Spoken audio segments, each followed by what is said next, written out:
अपना एक चैप्टर है बेटा सिविक्स के अंदर, सेकंड चैप्टर फेडरलिज्म।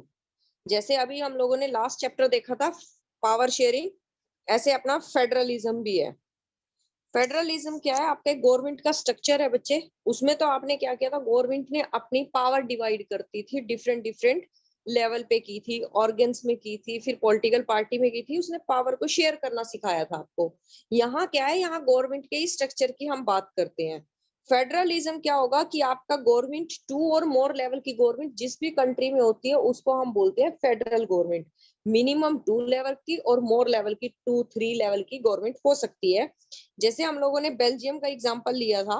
बेल्जियम में क्या थी, आपके पास एक गवर्नमेंट थी सेंट्रल गवर्नमेंट, फिर उनकी स्टेट गवर्नमेंट थी, कैपिटल गवर्नमेंट थी और एक उनकी कम्युनिटी गवर्नमेंट थी। ये उन लोगों ने डिफरेंट डिफरेंट, इसका मतलब क्या हुआ कि उनपे डिफरेंट लेवल की गवर्नमेंट थी और वो फेडरल सिस्टम है। देन बात की थी हम लोगों ने श्रीलंका की। अगर श्रीलंका में हम लोग देखते हैं, वहां मेजोरिटीज्म था। मेजोरिटीज्म क्या था कि आपने ही गवर्नमेंट को, जिन लोगों की मेजोरिटी थी उन लोगों ने अपनी गवर्नमेंट फॉर्म कर ली और वो माइनॉरिटी के साथ प्रॉब्लम क्रिएट कर रहे हैं। वैसे तो वो चैप्टर स्टार्ट।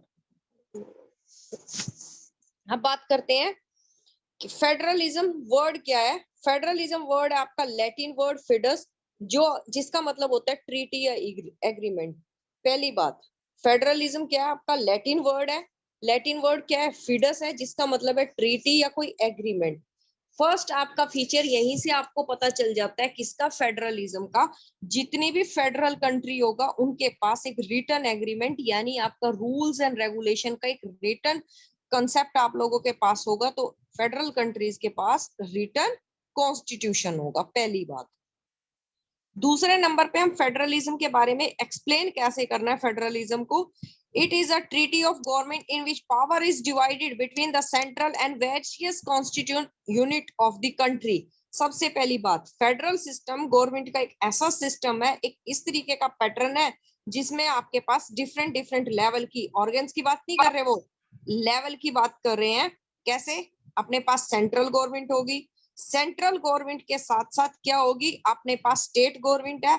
स्टेट गवर्नमेंट किस चीज से फॉर्म होती है? डिफरेंट डिफरेंट कॉन्स्टिट्यूएंसीज से जो इलेक्टेड मेंबर आपके पास आए हैं उनकी बात हुई। और अपने पास थर्ड लेवल की भी गवर्नमेंट है, क्या? सेंट्रल गवर्नमेंट, स्टेट गवर्नमेंट और थर्ड लेवल की government, local government, community government. जो भी जिस कंट्री का पैटर्न होगा उस कंट्री के अकॉर्डिंग हम लोग काम करते हैं। देन फिर हम लोगों को बात करनी है कि आपका ये फेडरल सिस्टम को फॉलो कैसे करते हैं हम लोग। अगर सबसे पहले बात की जाए कि फेडरल सिस्टम फर्स्ट टाइम किसने स्टार्ट किया था, तो फर्स्ट टाइम सबसे पहले यूएसए ने फॉलो किया था 1787 में, जब उनका कॉन्स्टिट्यूशन रेडी हुआ था उस टाइम। इसीलिए यूएसए को ओल्डेस्ट फेडरल सिस्टम बोलते हैं वर्ल्ड के अंदर। पैटर्न किसका था ये? किसने बुक लिखी थी? मॉन्टेस्क्यू ने बुक लिखी थी, पावर डिवीजन की बात करता है वो। तो फेडरल सिस्टम यूएसए के अंदर ओल्डेस्ट फेडरल सिस्टम है। कनाडा का प्रोविंस फेडरल सिस्टम है। गुरुकुल के बच्चों को पता होगा, कल बताई थी हम लोगों ने। प्रोविंस और प्रिंसली स्टेट का एग्जांपल क्या होता है? 1867 से वो कर रहा है। स्विट्जरलैंड में एवरी ईयर गवर्नमेंट चेंज होती है, वहां पे ओपन डेमोक्रेसी भी है यानी डायरेक्ट डेमोक्रेसी भी है। इस तरीके से वो लोग फेडरल स्ट्रक्चर को अलग अलग तरीके से करते हैं। जैसे हम क्या बोलते हैं, डिस्ट्रिक्ट्स बोलते हैं, ये कैंटन्स बोलते हैं, वहां पर वो फॉलो करते हैं अपने उसमें। अब इंडिया में क्या है, इंडिया में हम लोग बोलते हैं कि इस चीज को हम लोगों ने स्टार्ट कर लिया, यानी अपने फेडरल सिस्टम को इंडिया में भी स्टार्ट कर रहे हैं। क्यों कर रहे हैं? सबसे पहली बात तो इंडिया का साइज इतना बड़ा है, तो एक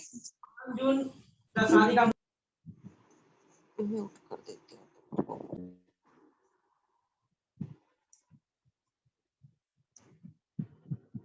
एक तो इंडिया का साइज बहुत बड़ा है बेटा।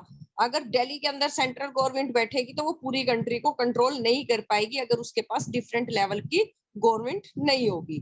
सेकंड, इंडिया के अंदर क्या है बेटा, फेडरल सिस्टम इसलिए भी फॉलो करते हैं क्योंकि यहाँ पर डिफरेंट डिफरेंट टाइप की डाइवर्सिटीज आपको देखने को मिलती है। सोशल डाइवर्सिटी है, कल्चर डाइवर्सिटी है, बहुत सारी डाइवर्सिटीज है, उनको भी हम लोग देखते हैं। Indian federal based in a Canadian model. किस मॉडल पे है बेस? अपना कैनेडियन मॉडल पे बेस्ड है। कैनेडियन मॉडल पे कैसे? Formation due to the disintegration preference the term of the union central. ठीक है, क्या है जो आपका डिसइंटीग्रेशन क्या है, सबसे पहले तो हम भारत की बात करते हैं, भारत एक कंट्री है, फिर उसके बाद डिफरेंट डिफरेंट स्टेट्स हैं, उस तरीके से उसका डिसइंटीग्रेशन है। होल यूनिट का भी डिफरेंट डिफरेंट स्टेट्स में डिसइंटीग्रेशन है, उस चीज की बात की। और पहले क्या था, वो ऑलरेडी पहले डिसइंटीग्रेशन था, डिफरेंट डिफरेंट स्टेट्स में वो था, फिर उसको एक मेजर कर लिया होल्डिंग टुगेदर। इसका पाथ हम अगले उस पे करेंगे, बस इतना याद रखना है, कैनेडियन पैटर्न पे हम लोग अपना फॉलो करते हैं। फीचर्स ऑफ द फेडरलिज्म, अब इसकी जो डेफिनेशन आएगी बच्चे, उसके कैरेक्टरिस्टिक्स आती हैं फेडरलिज्म के। सबसे पहली बात तो हम लोगों ने, क्योंकि ये क्या है, लैटिन वर्ड है फिडस, फिडस का मतलब क्या होता है, ट्रीटी या एग्रीमेंट। उसमें क्या है, उसको बोल दिया वो रिटन कॉन्स्टिट्यूशन है। आर्यन बंद कर इसको, जो कर रहा है तो अपने पास क्या है, रिटन कॉन्स्टिट्यूशन है। पहली बात तो अपना फेडरल सिस्टम है, फेडरल सिस्टम में क्या होगा, रिटन कॉन्स्टिट्यूशन होगा। दूसरे नंबर पे ड्यूल पॉलिटी होगी। ड्यूल पॉलिटी क्या होगी, वो आपके क्या कर रहे हैं इसको बताऊंगी, आपका पूरी कंट्री के लिए भी काम करेगा, प्लस कुछ स्पेसिफिक काम भी होंगे। लाइक सेंट्रल गवर्नमेंट की काम बात करते हैं, वो पूरी कंट्री के लिए लुक आफ्टर की बात करता है, बट वो कुछ काम ऐसे करेगा जो सिर्फ पूरे होल नेशन के लिए प्लस एक किसी पर्टिकुलर स्टेट के लिए काम कर रहा है, वो इस तरीके से ड्यूल पॉलिटी में काम करता है। कैसे, अगर आपके पास क्या है, स्टेट गवर्नमेंट है, स्टेट गवर्नमेंट ने कोई रूल पास कर दिया, आप उस पूरे रूल को फॉलो करते हो। जैसे कि आजकल कोविड का टाइम चल रहा है, कोविड के टाइम में पूरा का पूरा स्टेट ने बोल दिया कि लॉकडाउन है, लेकिन सेंट्रल गवर्नमेंट के कहने से बोला लॉकडाउन है, साथ में उन्होंने कुछ रिलैक्सेशन दे दी, जैसे एसेंशियल आइटम की आपकी शॉप्स खुलेंगी, तो वो ड्यूल पॉलिटी पे काम करता है कि लॉकडाउन का मतलब ये नहीं है कि फुली लॉकडाउन है, आपको कुछ एसेंशियल आइटम की चीजें आप ले सकते हो। देन बात करते हैं,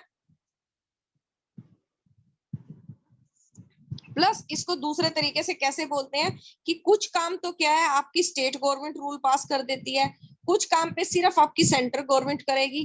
अगर स्टेट गवर्नमेंट कोई चीज का रूल पास कर रही है अपनी स्टेट के अंदर, तो वो पूरी अथॉरिटी है उसको, प्लस अगर आपकी सेंट्रल गवर्नमेंट कर रही है तो उसकी बात को भी वो फॉलो करेगी। लाइक अगर सेंट्रल गवर्नमेंट की बात करते हैं तो वो करेंसी पब्लिश करने का काम सेंट्रल गवर्नमेंट का है, वो करेगी, आरबीआई को इंस्ट्रक्शन देगी। लेकिन अगर स्टेट गवर्नमेंट को कहीं ट्रेड करना है, तो वो अपने आप में फ्री है किस चीज के लिए, अपनी करने के लिए, तो वो दोनों जगह से आपकी ड्यूल पॉलिटी चलती है।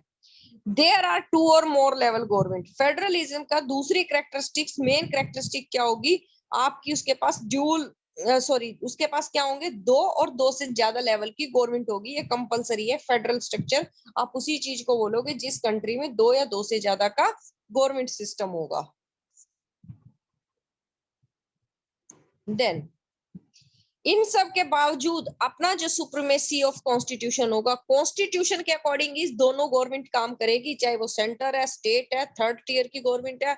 कॉन्स्टिट्यूशन के बियॉन्ड जाके या कॉन्स्टिट्यूशन को ब्रेक करके काम नहीं कर सकती, सुप्रीमेसी आपके कॉन्स्टिट्यूशन की रहेगी। Different level of the government govern the same citizen, इस पॉइंट को अच्छे से देखो। जो आपकी डिफरेंट लेवल की गवर्नमेंट है ना, अगर आप बात करते हो कि आप लोग रहते हो हरियाणा में, अब हरियाणा की गवर्नमेंट ने आपके वेलफेयर के लिए काम कर रही है, ऐसा तो नहीं है कि कंट्री की जो सेंट्रल गवर्नमेंट है वो बोल देगी कि मेरे को क्या मतलब इनसे, मैं थोड़ी ना करूंगा इनके लिए काम। सिटीजन तो सेम ही है। सिटीजन अगर मैं बात करूं, आर्यन, आर्यन के लिए गवर्नमेंट काम कौन सी कर रही है, हरियाणा की। अब ऐसा ही तो है, हरियाणा के अंदर कौन आता है, सॉरी सेंटर के अंदर कौन आता है, हरियाणा आता है, तो वो भी तो सेम पर्सन के लिए ही करेगा। अगर आप लोगों के लिए कोवैक्सीन की आ रही है, आपकी कोशील्ड की, तो वो कैसे आ रही है, वो सेंट्रल गवर्नमेंट की पास करने के बाद आई, वो सेम सिटीजन के लिए है। ऐसा नहीं है कि हरियाणा का बंदा पंजाब में जाके वैक्सीन नहीं लगवा सकता, अपने आधार कार्ड रजिस्टर कराओ, वहां भी लगवा सकता है वो। किसी का आजकल लोग स्लॉट भी ऐसे ही बुक कर रहे हैं, जहां का मिल रहा है वहीं से ले रहे हैं स्लॉट, तो इस तरीके से काम करते हैं बेटा।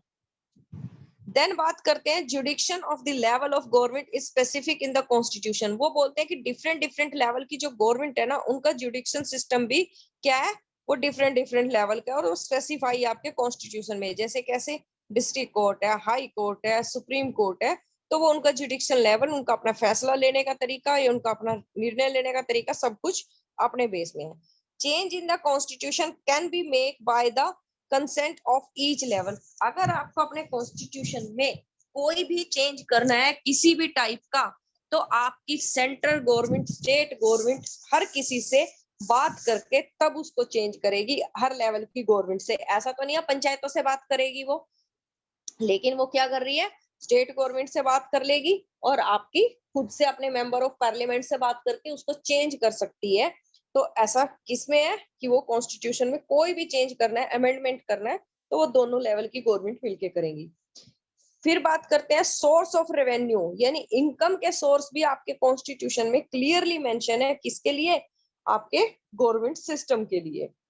क्या? सोर्स ऑफ रेवेन्यू आपके गवर्नमेंट सिस्टम के जो भी है, किस गवर्नमेंट को, किस स्टेट गवर्नमेंट को कहां से इनकम मिलेगी, या आपकी जो आपकी गवर्नमेंट है सेंट्रल गवर्नमेंट, उसकी इनकम के सोर्सेज क्या है, वो सारी चीजें आपके कॉन्स्टिट्यूशन में पहले से ही मेंशन है।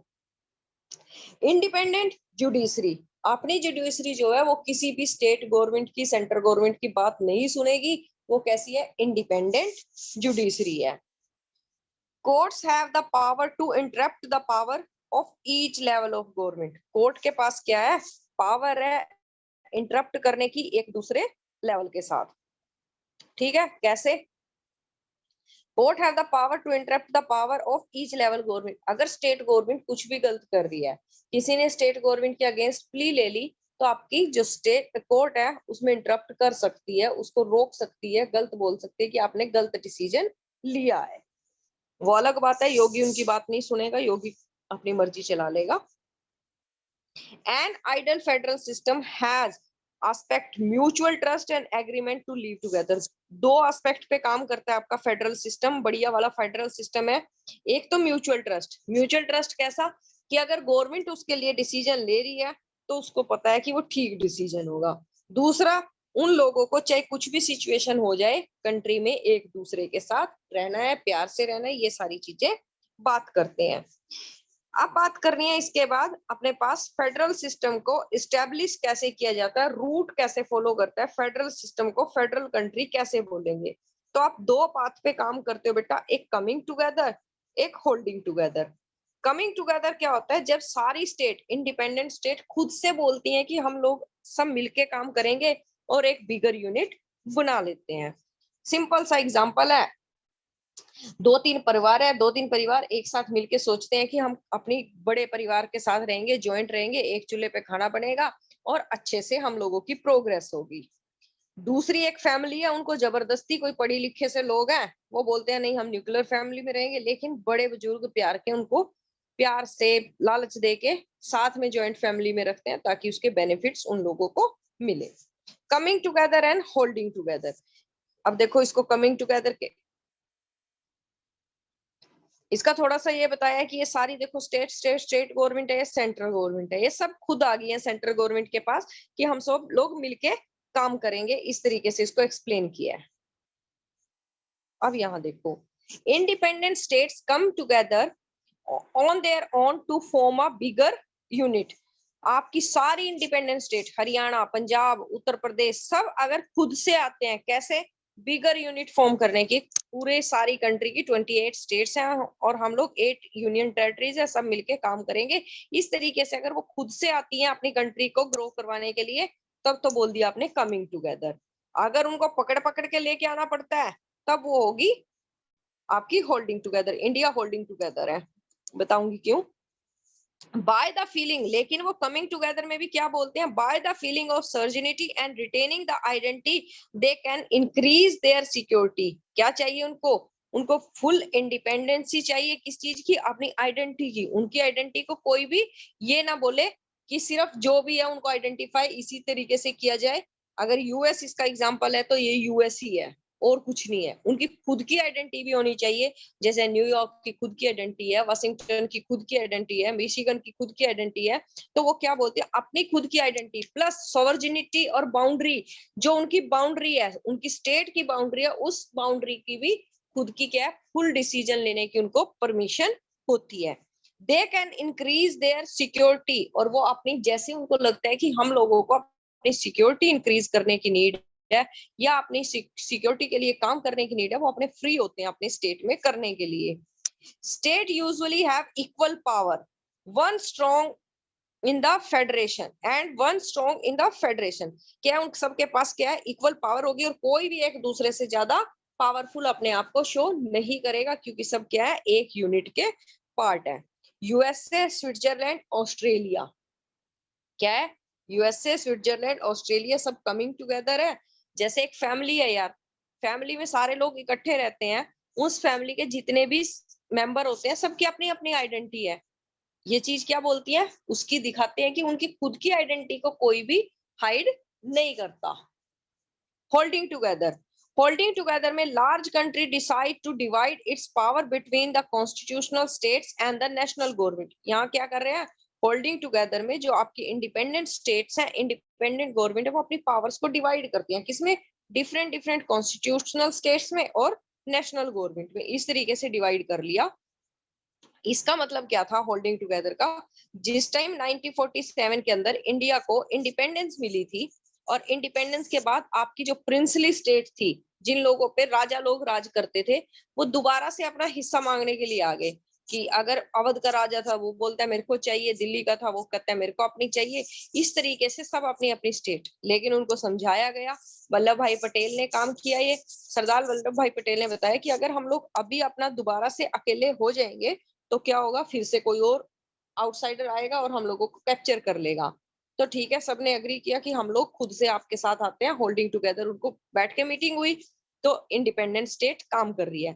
लेकिन फिर भी 3 स्टेट ऐसी थी बच्चे अपने पास जिन्होंने ये बात फॉलो नहीं की, जैसे जूनागढ़, हैदराबाद, और एक और थी कश्मीर, जिसका भी देखा ही है कश्मीर के वजह से क्या क्या प्रॉब्लम हम लोगों ने फेस की है। ये आपकी constitutional, the central government tends to more powerful then, अगर आप होल्डिंग टुगेदर गवर्नमेंट में हो तो आपकी जो सेंट्रल गवर्नमेंट होगी वो मोर पावरफुल होगी, किसके कंपैरिजन में, जो स्टेट गवर्नमेंट है उनके कंपैरिजन में, ऐसा हम लोग फील करते हैं।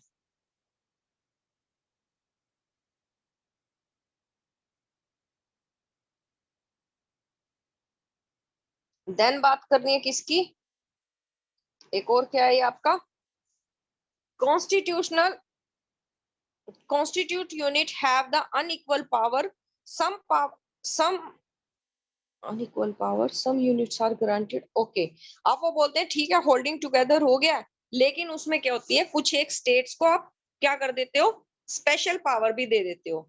इसका एग्जांपल क्या था, जब जम्मू एंड कश्मीर अपने इंटीग्रेटेड इंडिया का पार्ट नहीं था, उस टाइम उसको कंट्री का पार्ट बनाने के लिए उसको कुछ स्पेशल पावर दे दी थी। तो कॉन्स्टिट्यूशनल यूनिट्स को आपने क्या कर दिया, कुछ स्पेशल पावर भी होल्डिंग टुगेदर में दे देते हो। अब क्या है आपका इंडिया, स्पेन, बेल्जियम। अब बेल्जियम का एग्जांपल आपको पता ही है, क्योंकि वहां पर क्या आई थी, कम्युनिटी गवर्नमेंट आई थी, प्लस इक्वल इक्वल सबको क्या दे दिए थे, मेंबर दे दिए थे, स्पेशल ही था। नहीं तो आपकी ऐसा थोड़ी है कि जब ज्यादा बड़ी स्टेट है तो उसमें अलग से मेंबर हो सकते हैं ओड इवन में, लेकिन उन्होंने क्या किया, इक्वली रखे थे अपने। नेक्स्ट बोलते हैं कि what makes the India federal country. अब इंडिया को हम फेडरल कंट्री तो बोलते हैं कैसे, constitution declare India as the union of states. हमारा कॉन्स्टिट्यूशन क्या बोलता है, इंडिया को यूनियन ऑफ स्टेट्स बोलता है। द वर्ड फेडरलिज्म, अब देखो यहाँ एक चीज है, अपने कॉन्स्टिट्यूशन में कहीं पर भी फेडरलिज्म जैसा वर्ड मेंशन नहीं है, बस क्या बोलता है वो, यूनियन ऑफ स्टेट्स है इंडिया। और बट यूनियन ऑफ स्टेट्स है, प्रिंसिपल हम कौन सा फॉलो करते हैं, फेडरलिज्म का फॉलो करते हैं। कैसे फॉलो करते हैं कि अपने पास 3 टीयर की गवर्नमेंट है, और हर टीयर की गवर्नमेंट का खुद का जुडिक्शन, यानी उनका वर्क करने का तरीका, या उनके लिए कोई रूल लॉज जो भी है सब अपने अपने होते हैं। ये उसके लिए उसने बताया कि जब काम कैसे करती है फिर अपनी गवर्नमेंट, उन्होंने बताया कि हम लोगों ने अपनी गवर्नमेंट को, कॉन्स्टिट्यूशन ने क्या कर दिया, 3 लिस्ट बना दी काम की, क्या कर दी, 3 लिस्ट हम लोगों के लिए रेडी कर दी, काम कैसे होगा। एक यूनियन लिस्ट होगी, एक स्टेट होगी, और एक कंकरेंट लिस्ट होगी। यूनियन लिस्ट में जो है आपके 97 सब्जेक्ट्स हैं, सब्जेक्ट से मतलब काम, 97 सब्जेक्ट हैं, बस उन सब्जेक्ट के भी कुछ सब पार्ट्स हैं, तो टोटल अपने पास क्या है, 100 सब्जेक्ट है। अगर आप स्टेट की बात करते हो तो ये 67 सब्जेक्ट पे काम करती है, बट इसमें भी कुछ सब पार्ट है, तो ये 70 सब्जेक्ट पे काम करती है। और ये आपकी 52 के अराउंड सब्जेक्ट्स हैं, इन तरीके से काम करती है। तो जिस टाइम अपना कॉन्स्टिट्यूशन फ्रेम हुआ था उस टाइम अपने पास 3 लिस्ट थी बेटा, काम करने के 3 एरिया थे, union list, state list, concurrent list, ये 3 थे। यूनियन में 97 सब्जेक्ट है, स्टेट में 67 है, कंकरेंट में 52 सब्जेक्ट्स है। बट ये तो उस टाइम की बात थी जिस टाइम अपना कॉन्स्टिट्यूशन बना था। जैसे जैसे टाइम चेंज हुआ, टेक्नोलॉजी चेंज हुई, तो कुछ एक ऐसे काम भी आए जिसका ऊपर क्या है, किसी और का रूल होना चाहिए, किसी को डिसीजन लेना चाहिए। वो जो फोर्थ टाइप के वर्क है उनको बोलते हैं रेज्यूडरी लिस्ट। कौन सी? Residuary list. रेज्यूडरी लिस्ट क्या थी बच्चे? जो आपकी 1960 के बाद हुई है, यानी कॉन्स्टिट्यूशन फ्रेम होने के बाद हुई है, उसके काफी लेट। वो क्या है? आपकी इंटरनेट वगैरह, साइबर क्राइम से रिलेटेड, और इससे रिलेटेड कोई भी रूल होगा, ये सारे काम आपकी सेंट्रल गवर्नमेंट ही करेगी। अब देखो इनके काम कैसे कर रही है वो, इस तरीके से देखते हैं इसको। यूनियन लिस्ट में जो आपके काम होंगे ना बेटा, वो सारे काम कैसे होंगे? जो नेशन के लिए होंगे, होल नेशन के इंपोर्टेंस के लिए होंगे। पूरे नेशन में एक ही टाइप का काम चलेगा वो सारा। वो क्या होती है आपकी यूनियन लिस्ट? क्या होगा? डिफेंस सबसे पहले, यानी जो आपकी आर्मी होगी, डिफेंस सिस्टम होगा आपका, तीनों टाइप की आर्मी वो होगी, वो पूरी कंट्री के लिए है। ऐसा तो नहीं है कि आपकी वो बोल देंगे कि हम लोग जो आर्मी है सेंट्रल गवर्नमेंट की है, सिर्फ दिल्ली को प्रोटेक्ट करेंगे, बाकी को नहीं। पूरी कंट्री में जहां जहां आपकी बाउंड्री है वहां से आपको प्रोटेक्शन मिलेगी मिलेगी। ये डिफेंस की बात करते हैं। और इससे रिलेटेड कोई भी रूल बनाना है, कोई भी काम करना है, आपकी सेंट्रल गवर्नमेंट करेगी। फॉरेन अफेयर्स, यानी किसी कंट्री के साथ कोई डील करनी है, कोई बिजनेस डील करनी है, कुछ भी करना है, कोई ट्रीटी करनी है, अपनी बाउंड्रीज से रिलेटेड काम करना है, तो आपकी वो यूनियन लिस्ट का काम है। और काम कौन करेगा? आपकी सेंट्रल लिस्ट, उसका सेंट्रल गवर्नमेंट काम करेगी। ऐसा तो नहीं है बिजनेस की डील करनी है किसी के साथ और भेज देंगे खट्टर को, जा तू मीटिंग करके आ। ऐसा नहीं होता। वो मीटिंग आपके प्राइम मिनिस्टर ही करेंगे, सेंट्रल गवर्नमेंट ही करेगी। देन बैंकिंग या करेंसी, किस बैंक को प्राइवेट करना है, किस बैंक को नेशनलाइज करना है, वो काम भी आपकी सेंट्रल गवर्नमेंट करेगी, ना कि स्टेट गवर्नमेंट। तो इसको यूनियन लिस्ट का। करेंसी, कंट्री के अंदर कितनी करेंसी पब्लिश होनी है, कब पब्लिश होनी है, कैसे पब्लिश होनी है, वो सारा काम भी आपकी सेंट्रल गवर्नमेंट का है, स्टेट का नहीं। कम्युनिकेशन, यानी 5G कब लॉन्च करना है, 3G कब लॉन्च करना है, वो सारा काम भी कब होगा बेटा? आपके कम्युनिकेशन से रिलेटेड जो भी है आपका सेंट्रल यूनियन गवर्नमेंट ही करेगी। या आपके टेलीग्राम को बंद करना है, किसको करना है? जो इनके चल रहा है आजकल इंस्टाग्राम और व्हाट्सएप से रिलेटेड, कब बंद करना है, कब चालू करना है? ये एटॉमिक एनर्जी, जितनी भी आपकी एटॉमिक एनर्जी, न्यूक्लियर बॉम्ब्स वगैरह से रिलेटेड कोई भी काम है, वो भी आपके कौन करेगी? आपकी गवर्नमेंट करेगी। रेलवे से रिलेटेड काम कौन करेगी? आपकी गवर्नमेंट करेगी। सेंट्रल गवर्नमेंट, यूनियन लिस्ट के काम है। Union government alone make the laws. अब वो किसी की सलाह नहीं लेगी इस चीज के लिए, वो खुद से इसको लॉ बना सकती है, इससे रिलेटेड उसको कैसे काम करना है। देन बात करते हैं स्टेट लिस्ट की। स्टेट लिस्ट की जिस टाइम हम बात करते हैं, सब्जेक्ट्स जो काम करते हैं, जिन सब्जेक्ट्स पे काम करेगी, वो लोकल इंपॉर्टेंस के लिए है। कैसे लोकल? अगर हरियाणा के लोग हैं तो उनके लिए वो भले के काम होंगे, बिहार के लोग हैं तो बिहार के लिए, यूपी के लोग हैं तो यूपी के लिए, उनके इंपॉर्टेंस के होंगे। ऐसा तो नहीं है कि जो काम आपके हरियाणा के लोगों के लिए होंगे वो कर्नाटका के लोगों के लिए भी सेम होंगे, उनके बेनिफिट के लिए। तो वो क्या करते हैं, जो लोकल लोगों के इंपॉर्टेंस के लिए काम है वो उसके लिए काम करेगी। अब काम कौन कौन से करती है स्टेट लिस्ट आपकी? पुलिस से। अब क्या होता है, कभी नाम सुना है इंडिया पुलिस? इंडिया पुलिस कभी नहीं होती बेटा। Haryana police, UP police, Bihar police, Karnataka police, सारी की सारी, महाराष्ट्र पुलिस, ये इस तरीके से नाम होती है स्टेट के अकॉर्डिंग। ट्रेडर्स, ट्रेड्स, यानी एक स्टेट दूसरी स्टेट के साथ ट्रेड करने के लिए फ्री होती है। ऐसा नहीं है, फॉरेन अफेयर नहीं बेटा, वो फॉरेन ट्रेड की बात नहीं कर रही, स्टेट ट्रेड की बात कर रहे हैं, तो वो फ्री होती है। एग्रीकल्चर, कौन सी क्रॉप उन लोगों को ग्रो करनी है, कौन सी क्रॉप नहीं ग्रो करनी। अगर हरियाणा की बात करें तो हरियाणा में आपके मॉनसून से पहले आप पैडी की क्रॉप स्टार्ट नहीं कर सकते, बट आपके वेस्ट बंगाल में, उड़ीसा में आप तीनों टाइम ही ये क्रॉप करते हो, पैडी की क्रॉप। तो क्या है, उनका सिस्टम अलग है और हरियाणा का सिस्टम वाटर लेवल का अलग है। तो इसीलिए क्या बोलते हैं, उनके अकॉर्डिंग आपका गवर्नमेंट ही आपके रूल्स और रेगुलेशन फॉर्म करेगी।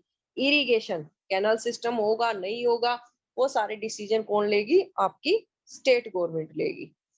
यहाँ बात कर रहे हैं हम किसकी? कंकरेंट लिस्ट की।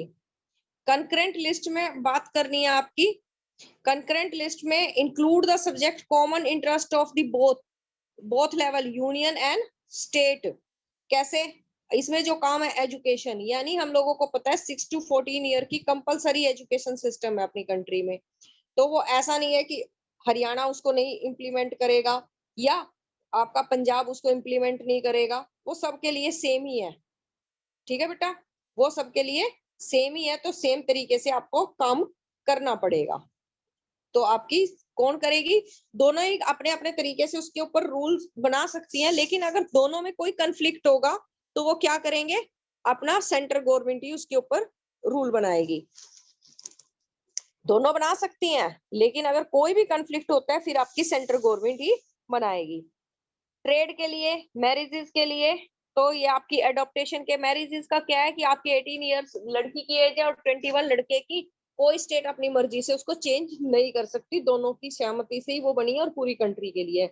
रेजिड्यूरी लिस्ट वो सब्जेक्ट है जो आपके कोई सी भी लिस्ट में नहीं आते, और ये आपके कॉन्स्टिट्यूशन फ्रेम होने के बाद में बने थे, जैसे आईटी सेक्टर है, कंप्यूटर है, इंटरनेट है, साइबर क्राइम है, ये सारे रिलेटेड, या जो आपका ये फीमेल फिटिसाइड से पहले सेक्स डिटरमिनाई कर लेते थे, पूरी कंट्री में वो आप देखो एक जैसा है, सब जगह ही बिफोर बर्थ आप किसी भी बच्चे का जेंडर रिवील नहीं कर सकते, अपनी कंट्री में ऐसा है, नहीं तो फीमेल फिटिसाइड बहुत ज्यादा हो गया था। तो ये किसका काम है, रेजिड्यूरी लिस्ट का काम है बच्चे, और सेंट्रल गवर्नमेंट इससे रिलेटेड लॉ मेकिंग करेगी। होल्डिंग टुगेदर इंडिया, इंडिया के बारे में बात कर रहे हैं। अब इंडिया को क्या क्या चीजें आपकी फेडरल स्टेट बनाती हैं, फेडरल कंट्री बनाएंगी, इस चीज के बारे में। India is a holding together, ये तो हम लोगों को पता चल गया। Unequal power among the states, क्योंकि कई स्टेट्स को हम लोगों ने स्पेशल पावर दी है। तो जम्मू कश्मीर जो था उसका अलग से कॉन्स्टिट्यूशन है, स्पेशल स्टेट। नागालैंड की बात करते हैं तो इसमें अब जम्मू कश्मीर का नाम नहीं करेंगे, अब नागालैंड का नाम लेंगे। यूटीज, अब क्या है वो स्टेट और यूटीज की हम बात करते हैं कि यूटीज कैसे, these territory do not have the power of the state, central government has the special power in the running these। UTs का सारा कंट्रोल किसके पास होता है, सेंट्रल गवर्नमेंट के पास होता है। ठीक है, power sharing arrangement in the basic structure of this constitution, this arrangements cannot be changed easily। अब पहली बात क्या बोलते हैं कि जो अपनी पावर शेयरिंग है या अपनी कंट्री का जो सिस्टम है कॉन्स्टिट्यूशन के अकॉर्डिंग चलता है, और अपने कॉन्स्टिट्यूशन को हम इजिली चेंज नहीं कर सकते, उसमें अमेंडमेंट करने के लिए हम लोगों को क्या करना पड़ेगा, कोई भी चेंज करते हैं पार्लियामेंट के दोनों हाउसेस के साथ डिबेट करेंगे और 2/3 की मेजोरिटी के साथ कोई बिल पास होता है, then it has to be ratified by the legislatures of at least half of the states. वो क्या बोलते हैं कि जो भी आपके लेजिस्लेचर्स यानी एमएलए की भी आपको पूरी तरीके से उनकी भी परमिशन की नीड है, वो भी इसको रेटिफाई करेंगे, तब जाके आप अपने कॉन्स्टिट्यूशन में चेंज करोगे। Judiciary take the decision in case of dispute, अगर कोई भी डिस्प्यूट होता है तो अपनी जुडिशरी के पास हम लोग चले जाते हैं उसके सॉल्यूशन के लिए। इंडिया में अपना कैसे प्रैक्टिस होता है, एक तो आपकी लिंग्विस्टिक स्टेट है, फिर लैंग्वेज पॉलिसी है, देन आपका क्या है success of the federalism, both are the different thing. वो क्या बोलते हैं, success of the federalism both are the different things, it depends on the nature of democratic politics. वो कहते हैं एक तो डेमोक्रेटिक स्टेट होना, फिर फेडरल स्टेट होना, दोनों में बहुत बड़ा डिफरेंट है। कैसे डिफरेंस है वो चेक कर लेते हैं हम लोग। लिंग्विस्टिक स्टेट, जिस टाइम आपकी तीन तरीके से इंडिया को हम फेडरल स्टेट बोलते हैं, तीन स्टेप्स में काम करती है, लिंग्विस्टिक स्टेट, लैंग्वेज पॉलिसी और central state relationship. Linguistic state क्या है, federalism and success of the federalism both are the different, so it depends on the nature of the democratic politics. इस चीज को क्या बताते हैं, एक तो होता है कि आपका फेडरलिज्म है, 3 लेवल की गवर्नमेंट होगी वो काम कर रही, लेकिन उसको पूरी तरह से करना कैसे पॉसिबल है कि वो आपकी डेमोक्रेटिक पॉलिटिक्स पूरी तरह से लोगों के पास रूल हो। इस चीज में हम क्या कर सकते हैं, अगर इसकी बात करते हैं जैसे जम्मू कश्मीर का, उस टाइम पे लोगों ने पूरी डिबेट की थी कि हम लोगों ने रूल को पास करने का, जैसे अभी बात की थी ना कि कोई भी आप रूल या बिल पास करते हो उसको 2/3 की मेजोरिटी से करते हो, तो वो क्या करते हैं आपको बिल की मेजोरिटी से पास करना है, लेकिन आपके जम्मू एंड कश्मीर के अंदर वो चीज फॉलो नहीं हुई थी, इसीलिए उसको क्या बोलते हैं, उसने डेमोक्रेटिक पॉलिटिक्स को फॉलो नहीं किया था। सेम चीज आपके फार्मर बिल की बात करते हैं, फार्मर बिल से रिलेटेड इतने लॉन्ग टाइम से आपका 6 मंथ का, कल बोलते हैं कि इतना लॉन्ग टाइम हो गया, 6 महीने हो गए, और 26 मई को, और आज ब्लैक डे सेलिब्रेट कर रहे हैं, ब्लैक फ्लैग लेके फार्मर्स ने प्रोटेस्ट किया, क्योंकि 6 महीने में भी अगर अपनी गवर्नमेंट अपने बारे में बातचीत नहीं कर सकती अपनी कंट्री के बारे में, तो वो फेल है। तो उसमें क्या किया, अगर गवर्नमेंट को बिल पास करना था, फार्मर से बात करती, फार्मर से डिस्कस करती, उनके लीडर से बात करती, कोई उसने ऐसा डिसीजन नहीं लिया और उसने आनन फानन में वो बिल पास कर दिया बिना आपके पार्लियामेंट में पास किए। तो ये क्या है, आपकी लिंग्विस्टिक स्टेट। और दूसरा है evaluation of state over a period of time 14 state. अब उसको बताते हैं कैसे कैसे स्टेट को फॉर्म करना है। 1947 से 220 का जो टाइम 21 का टाइम पीरियड है उसकी बात करते हैं। जिस टाइम अपनी कंट्री ने इंडिपेंडेंस गेन की थी तो 14 स्टेट थी और 6 यूटी थी। उस टाइम आपकी पुडुचेरी नहीं थी, पुडुचेरी जब बाद में इंडिपेंडेंस मिली है तब वो मिली थी। Creation of state on the basis of language is linguistic state. जिन स्टेट का फॉर्मेशन कैसे होता है, लैंग्वेजेस के बेसिस पे होता है, उसको आप क्या बोलते हो, लिंग्विस्टिक स्टेट।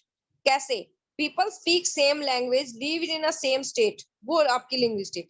पहले क्या था कि आपकी अगर बात करते हो आंध्र प्रदेश और तेलंगाना, दोनों की लैंग्वेज डिफरेंट थी, तेलंगाना की भी और आंध्र प्रदेश की भी, लेकिन वो एक तरीके से रह रहे थे। इसीलिए जब उन लोगों की स्टेट अलग हुई तो उसको क्या बोलते हैं, लिंग्विस्टिक। हरियाणा और पंजाब का जो स्टेट फॉर्मेशन हुआ है वो भी लिंग्विस्टिक बेस पे हुआ है।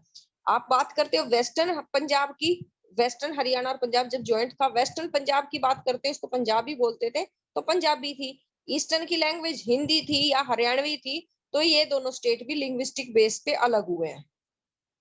ये तेलुगु स्पीक आंध्र प्रदेश ये लिख रखा है मैंने। तो लिंग्विस्टिक बेसिस पे जब आपकी कोई स्टेट का फॉर्मेशन होता है उसको आप बोलते हो लिंग्विस्टिक स्टेट। फिर वो बोलते हैं not only language geography culture also depends. सिर्फ लैंग्वेज के बेसिस पे ही हम अपनी स्टेट्स को नहीं फॉर्मेशन करते, कई बार उसकी ज्योग्राफिकल स्ट्रक्चर कैसा है, उसका कल्चर कैसा है। अगर आप अपनी 7 ईस्टर्न स्टेट को देखते हो, उनका सबका कल्चर अलग है। ज्योग्राफिकल कंडीशन तो सबकी वही माउंटेनियस है, हिमालय माउंटेन सब जगह ही है, लेकिन फिर भी क्या है, सबका कल्चर अलग अलग है, इसीलिए उनको डिफरेंट स्टेट आप डिक्लेयर कर रहे हो। पंजाब से जिस टाइम हिमाचल प्रदेश गया था तो उसकी ज्योग्राफिकल कंडीशन अलग थी, इसीलिए उसको सेपरेट किया था।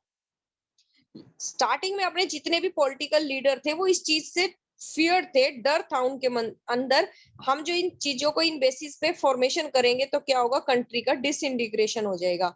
लेकिन थैंक गॉड आज तक भी अपनी कंट्री में हम लोगों ने ऐसी कोई सिचुएशन फेस नहीं करी डिसइंटीग्रेशन की। देन बात करते हैं लैंग्वेज पॉलिसी। दूसरी चीज क्या होती है कंट्री के अंदर, फेडरल स्ट्रक्चर के अंदर लैंग्वेज पॉलिसी। इंडिया के पास कोई भी नेशनल लैंग्वेज नहीं है, हिंदी को as a official language identify किया है।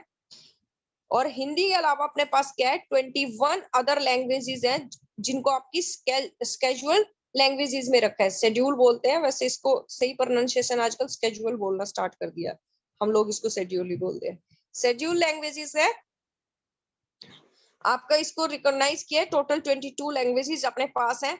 State have their own official language. अब स्टेट पूरी तरह से फ्री है, वो अपनी ऑफिशियल लैंग्वेज यानी अपनी किसमें, हिंदी में काम करें या फिर अपनी पंजाबी कन्नड़ तमिल किसी में भी काम कर सकते हैं। Cause use of Hindi, question use of Hindi speaking और डिबेट फॉर हिंदी। फिर क्या था, कई बार क्या श्रीलंका का एग्जांपल इसलिए ले कि उन्होंने सिन्हाला स्पीकर को दे दी थी सारी मेजोरिटी।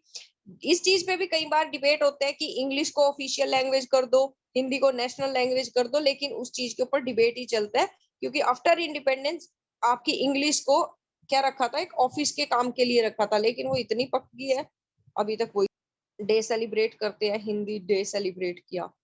सेंट्रल स्टेट रिलेशनशिप, अब गवर्नमेंट का स्टेट गवर्नमेंट के साथ और सेंट्रल गवर्नमेंट का आपस में रिलेशन कैसा है उस चीज की बात करते हैं।